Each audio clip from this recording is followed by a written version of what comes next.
Hola, ¿qué tal, Dominicana? Muchas gracias por permitirnos el honor de llegar a ustedes a través de Teleradio América o cualquier otro dispositivo en que nos pueda disfrutar semana tras semana.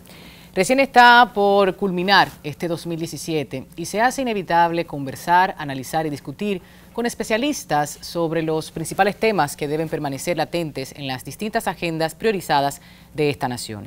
Hablamos de la justicia dominicana, que se ha mantenido muy activa durante este año y desafortunadamente muchos casos. La corrupción también será un tema de debate fundamental dentro y fuera de la República Dominicana en el año que recién se avecina. Aquí debatimos el caso de Brecht en 2 oportunidades y hoy consultaremos con nuestros expertos invitados sobre lo que se espera en este año 2018. La violencia contra la mujer.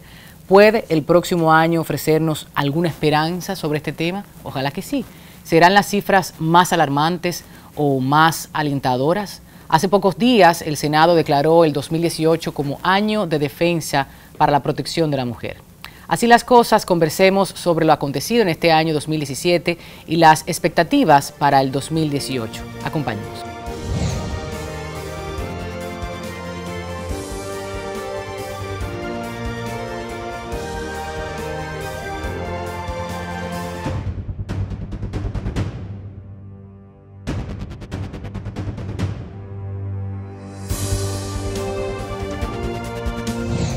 Fausto Rosario me acompaña, me hace el honor de estar aquí en Así las Cosas para esta entrega especial. Miembro del equipo de Acento, periodista conocidísimo en nuestro país y una cara bastante crítica en todos los temas sociales y de importancia de manera estructural en la República Dominicana. Don Fausto, yo sé que está un poquito indispuesto, tengo que decirlo, y le agradezco públicamente. No, muy bien, muchas gracias de estar aquí contigo, acompañarte.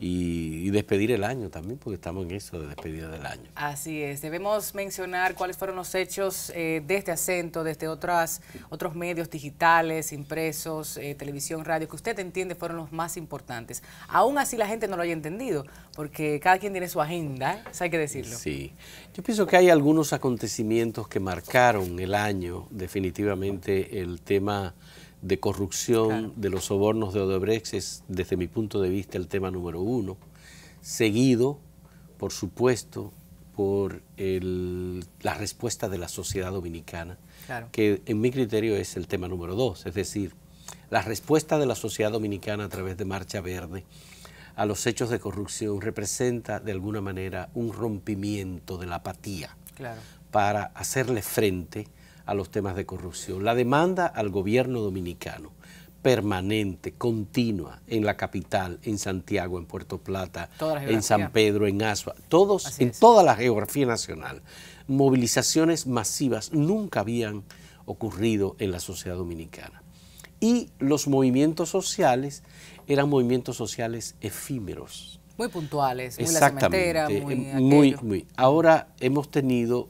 El caso de Brecht se está cumpliendo un año.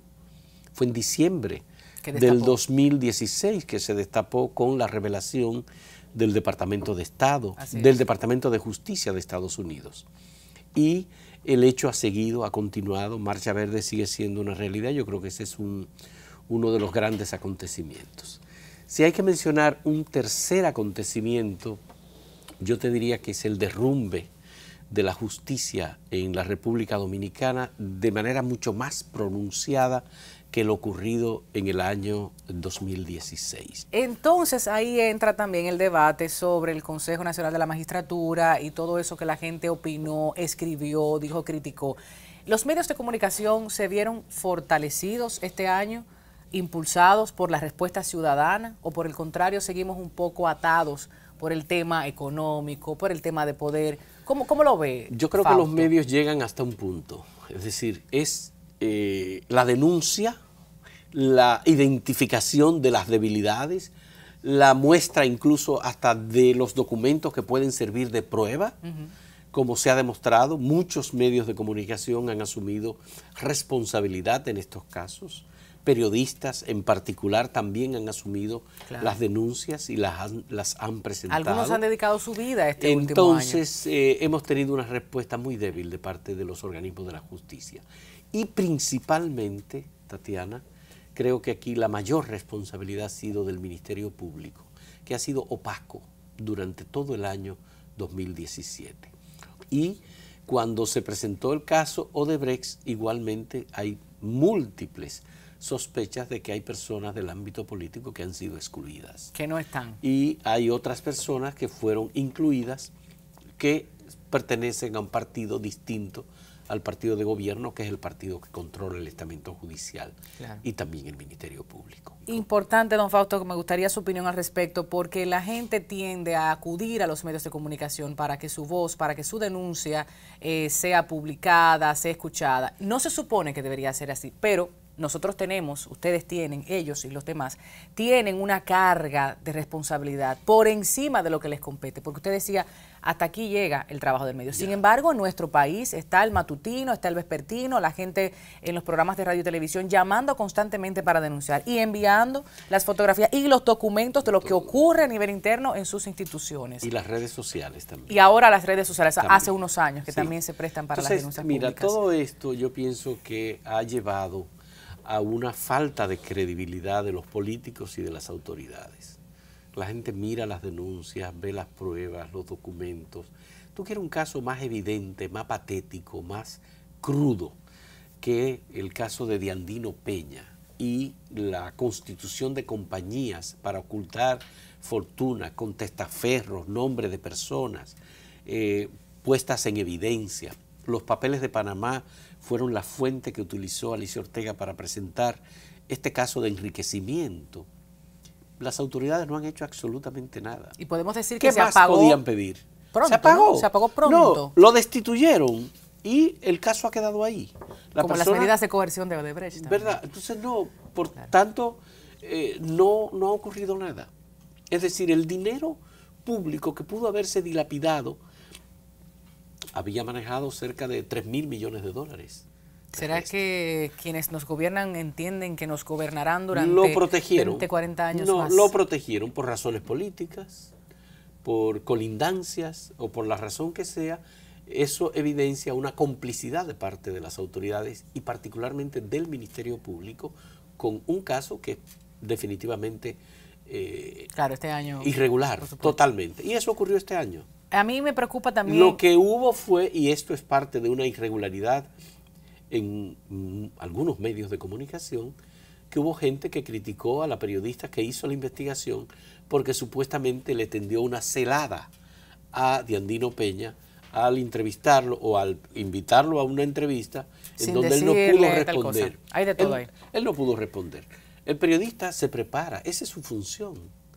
Prepara, investiga, escarba, busca y presenta sus documentos y el funcionario tiene la obligación de responder. No es una persona privada, es un funcionario público que está tomando decisiones con cientos, miles de millones de pesos y de dólares que se han puesto en sus manos. Y eso me lleva también a la otra situación, don Fausto, el periodismo, los medios de comunicación, pero la oposición política, ¿hacia dónde se dirige?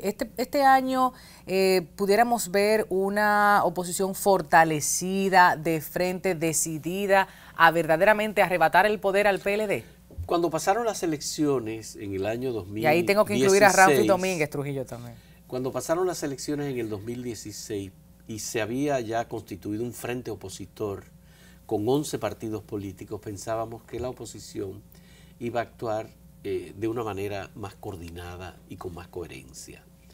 Lamentablemente lo que hemos visto es que los partidos de oposición han estado cocinándose en su propia salsa, han estado trabajando en asuntos propios de ellos y no han hecho el trabajo que debía hacer un partido político si se entiende que es de oposición. Que al menos el ruido lo logró Marcha Verde. Sí se sumaron a Marcha Verde, yo creo que sí. Utilizaron el trampolín, diría yo, me atrevo y discúlpenme. Y tengo que decirlo. Digamos que intentaron fortalecer Marcha Verde con su presencia, pero yo creo que los partidos políticos tienen una labor más allá de la movilización. Claro. Si usted tiene representación en el Congreso Nacional, usted puede hacer un trabajo mucho más eficiente en términos de oposición, con muchos temas, proyectos de leyes, endeudamiento externo, presupuesto nacional, fiscalización, demanda de información que no se ofrecen en la sociedad dominicana. Los funcionarios de este país no están acostumbrados a que el Congreso Nacional o los legisladores, senadores y diputados exijan rendimiento. Bueno, ahora es un sellagógrafo, eso ya es bastante complejo. Don Fausto, y con relación a Marcha Verde, ¿pudiera constituirse como una opción política partidista? Mira, hay experiencias internacionales distintas. En España se formó un movimiento de los indignados que luego se convirtió en un partido político integrado por gente muy joven, con tercera fuerza opositora, ideas muy innovadoras y distintas. Hay quienes tienen la idea de que, bueno, eso también es populismo. Sin embargo, en República Dominicana yo pienso que es muy diferente la situación a la que se dio con Podemos en España o la que se dio en Grecia con un movimiento social y de indignados también. Me parece que el movimiento Marcha Verde debe actuar con mucha cautela sobre el paso a un partido político. Yo no creo que finalmente se convierta en un partido político o sea finalmente una opción electoral. Al final, en República Dominicana hemos tenido un sistema de partidos políticos débil en un sentido, pero electoralmente poderoso. Es contradictorio o paradójico, pero los partidos políticos resultan muy débiles. Hay un gran partido político que es el PLD, el partido de gobierno, que mantiene la unidad, hay diferencias, pero ha coordinado siempre sus acciones de carácter político, incluso logrando debilitar a los partidos de oposición, o subyugando o subsumiendo o engullendo a partidos de la oposición, como ocurrió con el Partido Reformista, claro, con el PRD. Pero los partidos que han surgido, nuevas opciones como Opción Democrática, Alianza País, ahora el Partido Revolucionario Moderno, que es un desprendimiento del PRD, yo creo que todavía les falta mucho agarre en términos del ejercicio de la oposición. Es mucho lo que podrían hacer, pero es poco lo que ellos identifican que pueden hacer, sobre todo para responder a una expectativa de la sociedad dominicana que ansía, que quiere que haya mucho más presión. Aquí no se ha hablado, porque la oposición no ha tenido el coraje para hacerlo, del financiamiento ilegal de campañas electorales. Por ejemplo, que la ley de partidos también... No solamente la ley de partidos, es un tema que está ahí porque Joao Santana, Brasil, toda la investigación que se hizo. No se ha hablado de la sobrevaluación de las obras, por ejemplo.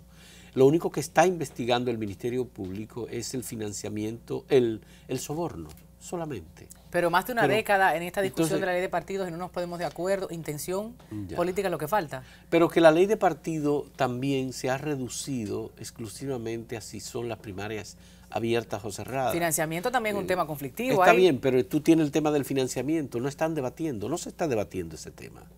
El financiamiento fue una iniciativa que se tomó en la reforma constitucional del año 1994 y que permitió que los partidos políticos tuvieran financiamiento público, sin renunciar al financiamiento privado. Lo que se decía era que el financiamiento privado iba a desaparecer. Todo sigue igual y los partidos políticos siguen siendo financiados todos por el Estado dominicano. Algunos en menor proporción que otros, pero los tres grandes partidos o los partidos que tienen más del 5% tienen el 80% del presupuesto de la Junta Central Electoral. Nos gustaría también hablar, ya para finalizar, un aspecto que a nosotros como proyecto, a mí como mujer y ser humano, me preocupa muchísimo. Feminicidios en República Dominicana. El tratamiento mediático. ¿Qué le importa a la gente? ¿Qué lee? ¿Qué busca? ¿Sobre qué comenta? ¿Cómo digiere tanta violencia hacia la mujer? Violencia machista que nos está matando. Están las estadísticas, cada 48 horas muere una mujer. Dicen algunos colectivos, don Fausto, que son más, simplemente no se están registrando de manera oficial la cantidad exacta. Mire, es un tema que yo creo que necesita, por supuesto, de políticas públicas coherentes.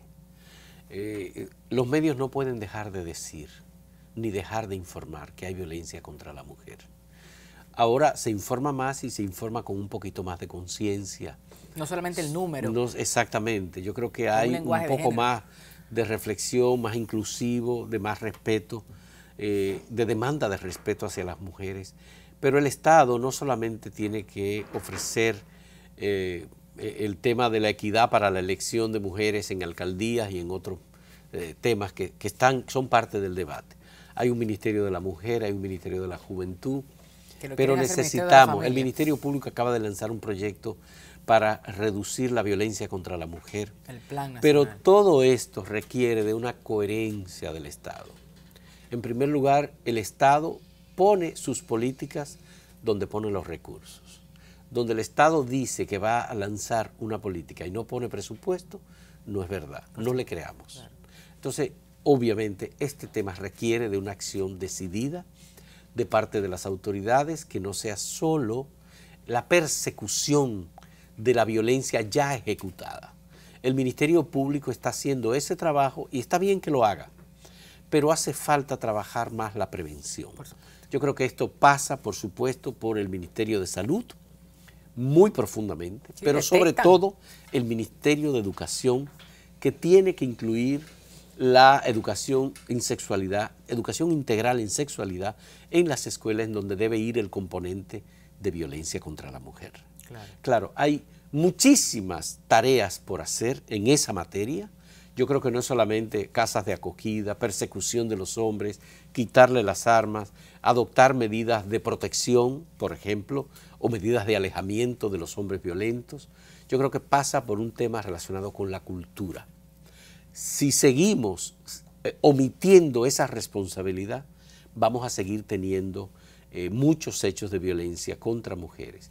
Pero además yo entiendo que hay que realizar una labor integradora también del hombre. Claro. Hay que realizar un trabajo de integración del hombre desde pequeño en el reconocimiento de la mujer en igualdad de derechos y en solidaridad con la mujer en actividades que normalmente se tienen como actividades femeninas. Claro. ¿Y por qué? Porque aquí ha habido una revolución en la educación universitaria, por ejemplo. Se ha feminizado por completo. La presencia de la mujer, las profesiones en general. Hay mujeres destacadas en el sector empresarial, en la política, mujeres destacadas en medios de comunicación, mujeres destacadas en la justicia. Obviamente hace falta que haya políticas más inclusivas, en donde las mujeres también puedan comenzar a ser líderes y a tomar decisiones. Yo creo que eso pasa por una comprensión del hombre y pasa también por una responsabilidad de ministerios, como el de educación, dije, claro, el de salud, por supuesto. Tú me dirás, salud, ¿qué tiene que ver con los hombres? Permitir que los hombres participen en los partos de sus parejas. Ese es un elemento de comprensión de lo que representa ser una madre. Claro. Para cualquier hombre. Y eso, lamentablemente, aquí tenemos una política difusa. Hay lugares en donde impiden a los hombres que participen en el parto de sus compañeras y hay otros lugares donde lo permiten. Entonces, sería importante, don Fausto, no dejar de mencionar papel de medios de comunicación 2018. Ya empezamos con las campañitas y ya empezamos a ponerle nombres a los candidatos y candidatas. Entonces, sabemos que el factor económico, vuelvo y repito, es importantísimo para sostenerse. Llevar un proyecto televisivo, radial, un medio escrito, sabemos que es un reto. El escribir, el decir lo que se piensa, el denunciar, es en sí un acto de rebeldía. Entonces, ¿qué nos depara 2018 a los y las quienes hacemos comunicación? Yo creo que hay un desafío muy grande y es que el 2017 ha sido el año del destape en términos de la publicidad por Internet. La publicidad por Internet en el mundo superó en ingresos a la publicidad de la televisión tradicional. Ese es un dato sumamente valioso. Y digo en el mundo porque los cálculos son 209 mil millones de dólares en el mundo para los medios digitales, 178 mil millones de dólares en el mundo para la televisión. Hay una explosión que, en definitiva, en República Dominicana, tanto empresas, propietarios de medios, como profesionales del periodismo y gente que tiene programas independientes, tiene que saber que hay un cambio cultural que se está dando. Incluso, hay que decirlo, que ya ha pasado en otros un países. Cambio generacional que se está dando. ¿Cuál es el consumo de información? ¿A través de cuáles medios? ¿Y cuáles son los medios que están más aptos o en mejor condición para aceptar ese cambio? Y ese aparatito República Dominicana pospuso del 2015 el cambio de la televisión digital, que se pautó en el 2011 para el 2015. Y lo pospuso porque los dueños de televisión no hicieron absolutamente nada para esa adaptación de 5 años que le dieron. Y ahora está pautado para el año 2021. Obviamente eso perjudica al país y perjudica igualmente porque unos cuantos no quisieron hacer inversión para que haya una distribución del espectro de República Dominicana en canales de televisión. Cada canal de televisión se entiende que va a reproducir otros 3 canales de televisión. El perfeccionamiento del espectro, las nuevas tecnologías, yo creo que van a posibilitar que los profesionales independientes del periodismo tengamos muchas más oportunidades. Creo, 2018 es un año importante. Ahora, importantísimo, hay que estar presente y estar en las nuevas tecnologías. No es posible estar ausente de una revolución que está impactando y que está dejando sepultados, por ejemplo, a los periódicos, las revistas y la televisión y la radio, que son, en este caso, los medios tradicionales. Yo creo que ese es un gran desafío. Nosotros, en lo que a mí me toca, estamos desde hace unos años haciendo una apuesta distinta a través de Acento y de Acento TV, y son esfuerzos que, por supuesto, necesitan de la comprensión de los anunciantes y la gente que dice, bueno, pues mira, aquí hay opciones distintas. De la gente que se porque queja, además el otro tema está vinculado con el contenido, Tatiana. El contenido, lo que se ofrece. Aquí lo que paga y donde se coloca publicidad es en las telenovelas, enlatados y basura, lamentablemente. Hay que lo criticamos por un lado, pero por el otro lado, mi marca, pero mi empresa, lo ahí es que ahí. Entonces, cuando tú sabes que estás financiando este tipo de contenido, tú estás haciendo una apuesta por ese contenido. Exactamente. Nosotros simplemente decir en ese orden que desde cualquier escenario, bajo cualquier medio que tenga a su disposición, la gente se ha constituido como un reportero ciudadano porque a través de las redes envía su fotografía, su denuncia. Sígalo haciendo con la ética, con el compromiso, con el respeto a la dignidad. Vamos a decir eso, don Fausto, yo estoy feliz. Y le están dando la espalda a los medios tradicionales. Eso es lo que está ocurriendo. Alimentan a los medios tradicionales cuando envían la fotografía, el video. Gracias mil, don Fausto, por estar con nosotros. Me alegra, Tatiana, año 2018. acompañarte. Muy bien. Ojalá que vuelva. Qué bueno, un placer, mucho gusto. Nosotros continuamos.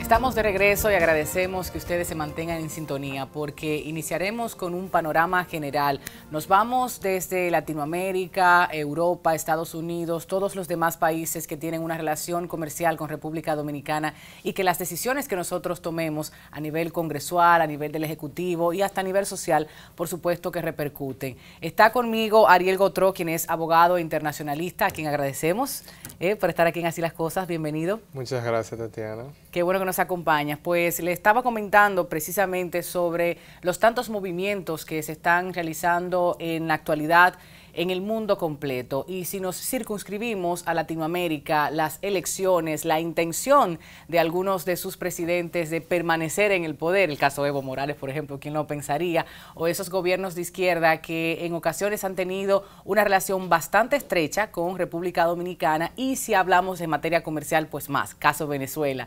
Y aquí hemos discutido esos temas y nos gustaría saber, para partir, ¿no?, esta conversación contigo, ¿cuál es tu opinión? ¿Debe República Dominicana pronunciarse con regularidad? ¿Debe mantener aún más la prudencia a través del Ejecutivo, de los funcionarios, de los congresistas, hasta nosotros en los medios de comunicación que constantemente estamos expresándonos en las redes sociales? ¿Cuál es la mejor forma, la más diplomática, la más correcta para no afectar las relaciones comerciales entre República Dominicana y los demás países en conflicto actualmente, Ariel? Sí, mira, Tatiana, yo creo que de hecho la República Dominicana en los últimos tiempos ha dado un giro en lo que es su política exterior.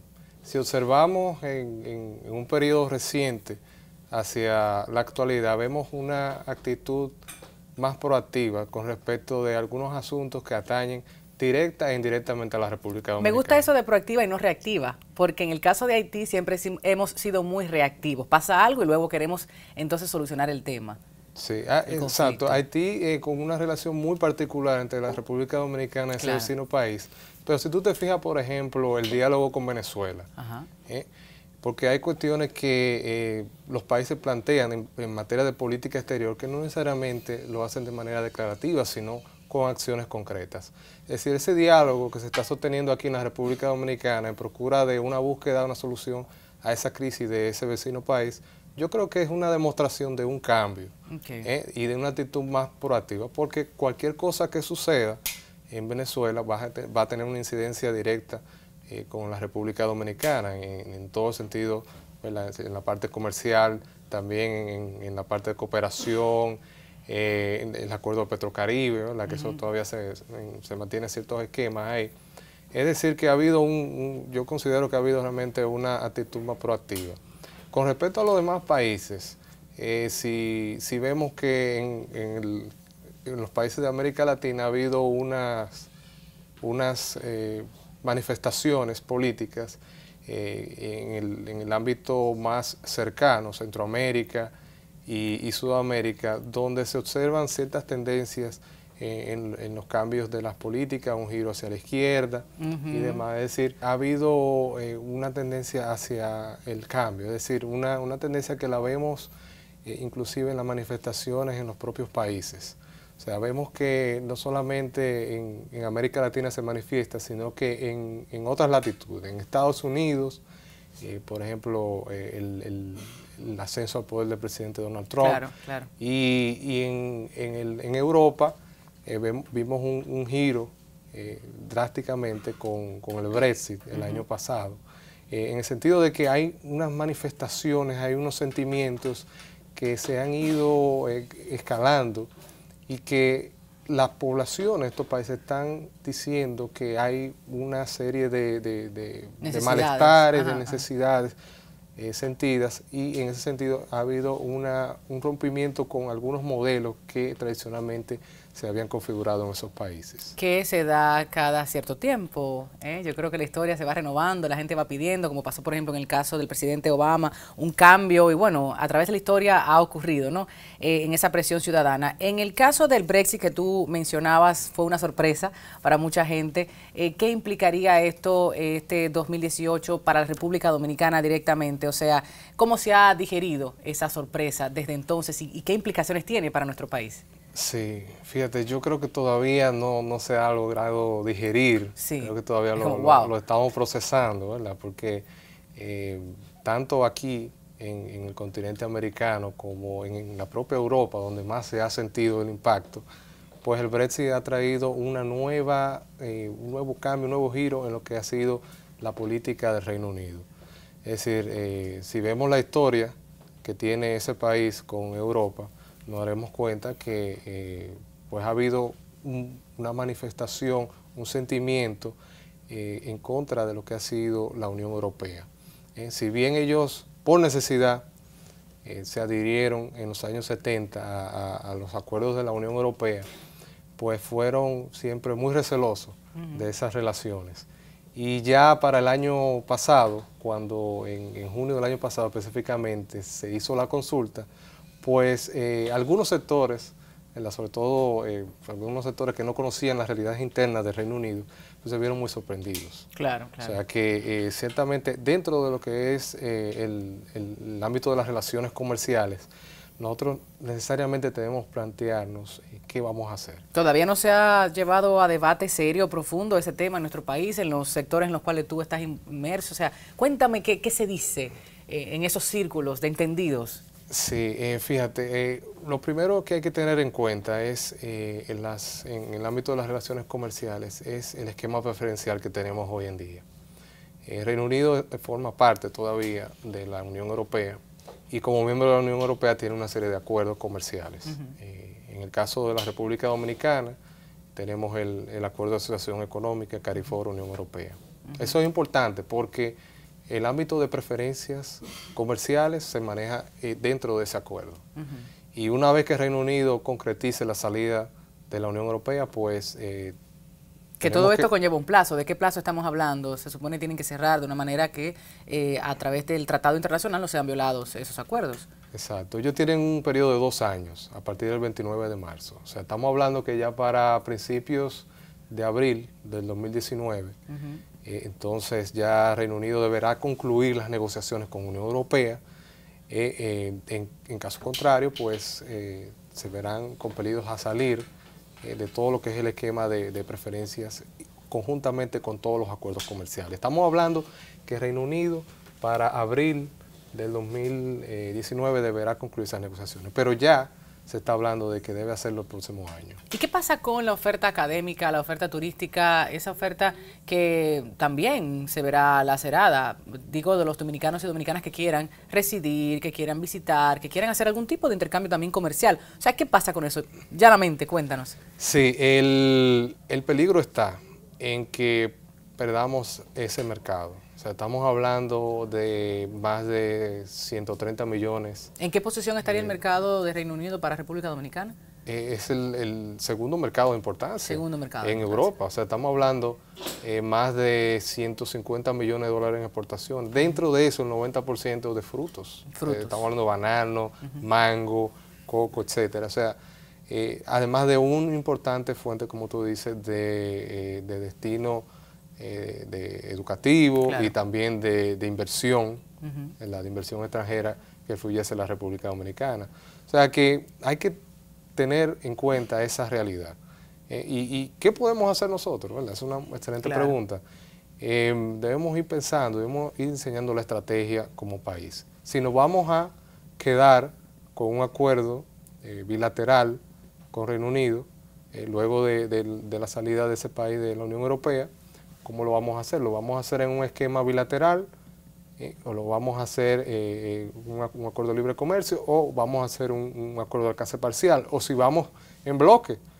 Claro. Que preferiblemente yo considero que esa es la mejor opción, en bloque, con los países de Cariforo. Negociamos, porque en grupo somos más fuertes, podemos establecer quizás algunas condiciones que nos sean beneficiosas para ambos, ¿no? Y que Reino Unido nos va a hacer una lista, ¿verdad? Ellos van a hacer una lista con los países que van a negociar. Claro. Entonces, si tú vas solo, probable que no te tomen en cuenta en ese momento, pero si van 15 del Caribe, incluyendo la República Dominicana, pues ahí hay un peso importante en lo que son los mercados comerciales, y Reino Unido nos va a escuchar y va a sentarse en la mesa con nosotros a discutir esos temas. Digamos que el plazo que tiene Reino Unido hasta el 2019 es también para todos los países. Ningún país puede sentarse a negociar con ellos hasta que ellos no salgan de la Unión Europea. Yo lo que pasa es que estoy pensando, Ariel, en aquel tratado de libre comercio que duramos 10 años discutiendo y al final mucha gente no se preparó. Entonces la cultura dominicana, que no es la alemana, tiende a dejar las cosas como para último momento y se arma como un buen dominicano el corre-corre. Me gustaría también hablar contigo de Estados Unidos, Donald Trump, sus medidas. Ahora, bueno, con todos estos casos de terrorismo que han tenido, ya pudiera entenderse como una excusa para no apoyar las medidas de reunificación familiar, los permisos quizás más estrictos. Del dicho al hecho, dicen que hay mucho trecho. ¿Qué pasa con el discurso político en campaña y una vez fue elegido presidente de Estados Unidos y lo que está aplicando? ¿Cómo eso afecta a República Dominicana? Lo afecta de diferentes maneras. ¿O lo impacta? Porque puede ser positivo o negativo. Sí, el impacto yo considero que hasta el momento no hemos sentido el mayor peso de estos procedimientos, porque si vemos lo que él ha prometido y lo que ha cumplido, hasta ahora puede que vaya en dirección de seguir cumpliendo con sus compromisos.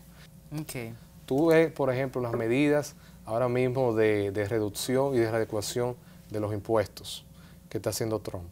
O sea, las medidas de tipo fiscal y las medidas de tipo de incentivo para las empresas. Eso va a tener un impacto, porque en la medida de que esos incentivos se van configurando, pues más dinero se queda en los Estados Unidos. Claro. O sea, dinero que necesariamente iba a ir a otros mercados, iba a ir como inversión extranjera. Claro. Los mismos recortes también a los programas de apoyo de desarrollo en otros países que los eliminó.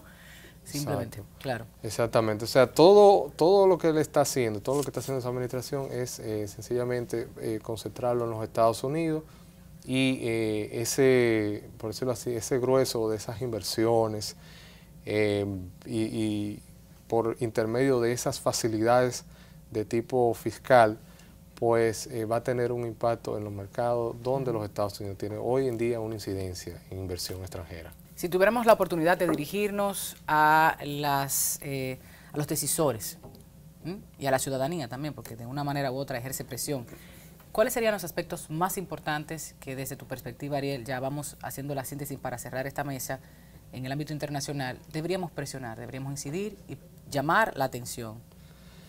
Sí, hay que precisamente llamar la atención sobre algunos de los temas en materia comercial y en materia de inversión, en materia de pequeñas y medianas empresas también. Porque si vemos cómo hoy en día está operando el sistema multilateral del comercio en medio de amenazas proteccionistas, en medio de cambios bruscos en lo que son las políticas comerciales y las políticas exteriores de los países, pues nos vemos en la necesidad de primero estudiar qué es lo que está sucediendo y luego tomar acción, establecer esas líneas de políticas públicas que nos ayuden a adaptarnos a estos cambios, pero también a ser mucho más proactivos en todo el sentido de la palabra, porque si vemos como, por ejemplo, esas negociaciones que se están haciendo en la OMC, esta semana está reunido la conferencia ministerial en Buenos Aires, precisamente, donde se están tratando los temas de facilitación del comercio y otros temas. Pero yo creo que debemos ser mucho más proactivos todavía. Yo creo que se puede hacer mucho más en el sentido de incidir en estos foros multilaterales y también en asuntos de interés bilateral para la República Dominicana. Yo diría que en todas las crisis siempre alguien o un sector o un grupo de personas sale beneficiado. Desafortunadamente tuvimos una época con fenómenos atmosféricos terribles que azotaron muchas de las islas, incluyendo nuestros hermanos puertorriqueños. Y esto debe ser inclusive aprovechado por República Dominicana para que siga siendo el país fuerte económicamente hablando, porque seguimos creciendo, y constituirnos como el verdadero puente, pero no para los negocios ilícitos, que sabemos que es otro tema y también lo hemos hablado, por ser puente para todo el mundo, pero sí fortalecernos en el Caribe, en Latinoamérica, y que ojalá seamos la patria grande, como alguna vez alguien soñó. Así mismo, así mismo. Ariel, gracias por estar con nosotros. Gracias a ti, Tatiana, por la invitación y a todo el público por su sintonía. Que nos acompañes nuevamente en otra entrega de Así las Cosas cuando hablaremos de otros temas internacionales. Ariel Gotro, abogado internacionalista. Siempre estamos tratando de desconstruir qué pasa a nuestro alrededor, porque incide directamente en la economía, en la política, en el pensamiento, en la forma en que nos dirigimos a todos y todas. Después de la publicidad, continuamos.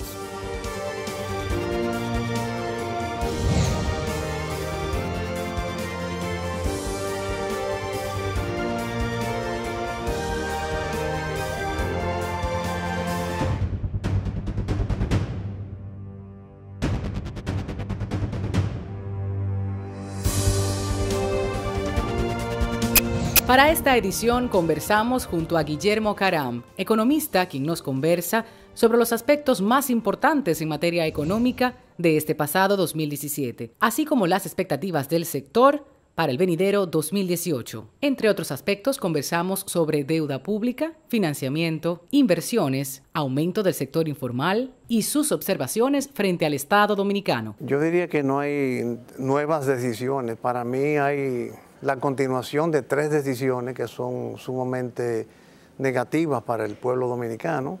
El primero, la continuación de una política fiscal, un modelo de ejercicio fiscal que provoca un gran déficit y sobre todo cuando al estar asociado a una mala calidad del gasto público y a un exceso de cobros tributarios, un sistema tributario complicado y elevado que estimula la evasión y la informalidad.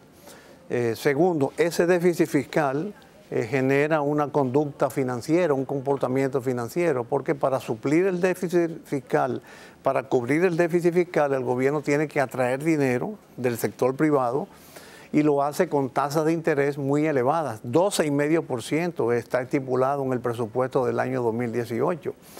De manera que cuando un inversionista quiere invertir y ve que el Estado le está pagando 2,5% sin riesgos, a veces con exenciones tributarias y con la garantía ilimitada del Estado, prefiere invertir en el Estado y no en la actividad productiva. Y entonces ahí se genera otro déficit, que es el déficit en la balanza de pago, el déficit comercial, mejor dicho, que no producimos lo suficiente. Como no invertimos en la producción, no producimos lo suficiente para satisfacer nuestras necesidades y tenemos que importarlo. Por eso la balanza comercial, o sea, la diferencia entre importaciones y exportaciones, es hoy 3 veces más deficitaria que hace 20 años, incluso en términos per cápita, en términos por dominicanos. Y finalmente, la continuación de un déficit que yo estoy llamando financiero monetario, en el sentido de que se involucra al Banco Central. Tú recuerdas que aquí se adoptó una ley de capitalización para recapitalizar el Banco Central como consecuencia del mal manejo de la crisis financiera del año 2002. Esa ley venció este año y el Estado, el gobierno central no la ha cumplido y la sigue sin cumplir. De hecho, le hizo capú a unos 25,000 millones de pesos que estaban en el presupuesto que debió pagarle y no le pagó. Y eso ha sucedido desde hace muchos años. Por eso la deuda del gobierno con el Banco Central al 2016, no hay estado financiero todavía el 2017, pero al 2016 eran 363,000 millones de pesos. Es mucho lo que le debe el Estado al Banco Central. Pero como contraparte de eso, el Banco Central, en cierta forma, para equilibrarse y también para proseguir la mala práctica iniciada en el 2012 con la emisión de certificados de participación que compran los agentes económicos, el Banco Central ha seguido la práctica de seguir vendiendo al público y hoy está endeudado por 485,000 millones de pesos, eso es casi 10,000 millones de dólares. Entonces, si a eso le sumamos los 30,000 millones de dólares, que es la deuda pública propiamente dicha, entonces tenemos una deuda total de 40,000 millones de dólares, que representa el 53-54% del Producto Bruto Interno. Yo creo que la atención debe estar en tratar de modificar esos 3 déficits, de que el gobierno modifique esos 3 déficits. El déficit fiscal, el déficit financiero y el déficit monetario económico, para poder tener un aparato productivo, porque mientras los inversionistas y los bancos, mientras los inversionistas no inviertan y los bancos no presten al sector productivo, no vamos a tener producción para satisfacer nuestras necesidades. Y si no tenemos producción, no vamos a tener puestos de trabajo dignos y estables. Y por eso es que la tasa de desempleo prácticamente es la misma del año 96. Entre 13 y 14%. Es increíble que una economía que es 3 veces más grande prácticamente tenga la misma tasa de desempleo. Entonces, lo que la gente debe seguir reclamando es que el gobierno cambie, porque recuérdate que todo se origina en el déficit fiscal, en el exceso de gastos del gobierno con relación a sus recaudaciones. Tenemos un gobierno que a septiembre de este año había consumido en gastos corrientes el 90% de las recaudaciones. Y para amortizar la deuda tuvo que pedir 22,000 millones de pesos prestados. O sea, no le alcanzan las recaudaciones para cubrir las cargas fijas propiamente dicho. Entonces, un gobierno así, y que además para invertir tiene que tomar prestado, hasta para tapar un hoyo de una calle, de esa forma no se puede generar empleo ni se puede estimular el sistema productivo. Y se arroja más gente al sector informal. Claro, eso por el hecho de que el gobierno no esté ofreciendo los servicios adecuados de seguridad, de transporte, de saneamiento con el tema de la recolección de la basura, y estamos pensando en el Estado en pleno. Es la misma educación, la misma salud que lleva a que cada quien tenga que valerse con su seguro privado, con la escuela privada, con su vigilante privado, hasta su cisterna de agua privada, hasta su inversor y planta eléctrica privada. En fin, tenemos un gobierno que no está proveyendo los servicios necesarios para la ciudadanía y entonces la ciudadanía no paga con gusto, por un lado.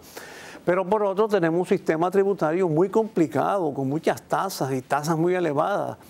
Y procedimientos muy complicados que impulsa a mucha gente, a las personas individuales, a las pequeñas empresas, a caer en la informalidad, a preferir la informalidad, y esa informalidad genera evasión, claro, naturalmente, pero también genera mayor demanda de servicios al Estado, porque si estuviéramos en una economía formal, y estamos hablando que la economía hoy en día dominicana es más informal que formal, pero en una economía formal se paga impuestos y el Estado recaudaría más con las mismas tasas de hoy, pero también estarían inscritos en la seguridad social y la seguridad social financiaría los servicios que demandan esos ciudadanos.